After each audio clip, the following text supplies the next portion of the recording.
When and where to vote.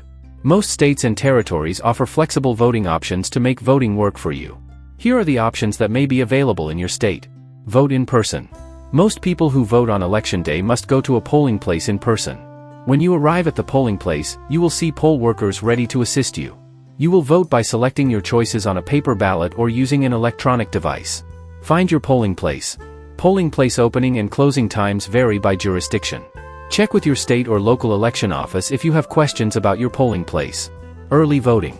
Some polling places open before election day. Check to see if your state or territory allows early in-person voting, or check with your state or local election office for early voting dates and rules in your area. Absentee and mail-in voting. Some states have completely mail-in elections. Others allow you to request an absentee ballot if you can't vote in person or just prefer to vote by mail. Each state has its own guidelines, so check to see if you're eligible to vote by mail in your state. How to return an absentee ballot. By mail, in some states and territories, ballots come with a prepaid return envelope. In others, you must post your envelope before mailing it. Be sure to completely fill out your return envelope before sending it. Drop box or in person. You don't need to apply a stamp if you drop off your ballot at your local election office or an official drop box. Many voters use drop boxes, but their location and availability can vary. Check with your local election office to find the nearest drop box. Learn about voting. Learn about your ballot. Learn how your vote affects your community so you can make an informed decision. Many polling places post sample ballots online. Some also provide information online or by mail about candidates and ballot measures. Check your state or local election website for more information. Voter ID requirements. Each state and territory has its own rules for voter ID. In most states, you must bring your ID to vote in person and provide identifying information when you vote by mail. Check your state's voter ID requirements. You can get an ID card from your state's motor vehicle office, even if you don't drive. You'll have to pay to get an ID card, but some organizations can help you pay for the ID. You don't need a voter ID to vote. Language support. If English is not your first language and you want to vote in another language, you can ask for help. Contact your local or state election office to see what kind of assistance is available in your language, such as voting information and materials, such as ballots, in your language. A poll worker who can communicate with you in your language, including American Sign Language. A family member or friend who can help translate at your polling place. Accessibility accommodations. If you have a disability, you have the legal right to accessible voting materials, such as large print or audio ballots.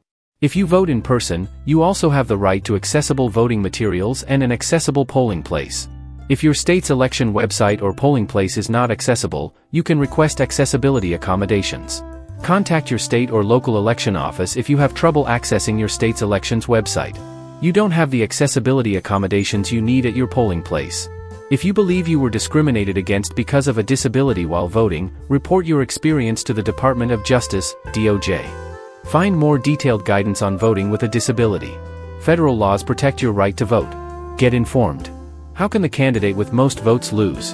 The U.S. Electoral College explained. Every 4 years, Electoral College members meet in all 50 states and cast their votes. Here's what to know. Sam Levine and Ana Lucia Gonzalez Paz. Friday, November 1, 2024, 12:50 GMT. Share. Even though the United States touts its status as one of the world's leading democracies, its citizens do not get to directly choose the president. That task is reserved for the Electoral College, the convoluted way in which Americans have selected their president since the 18th century.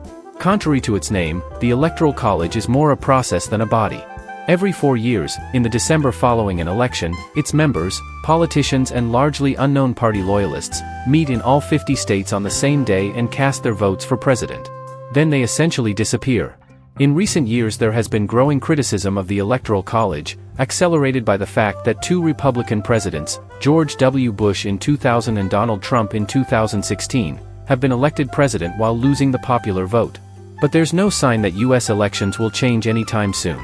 Here's everything you need to know. What exactly is the Electoral College?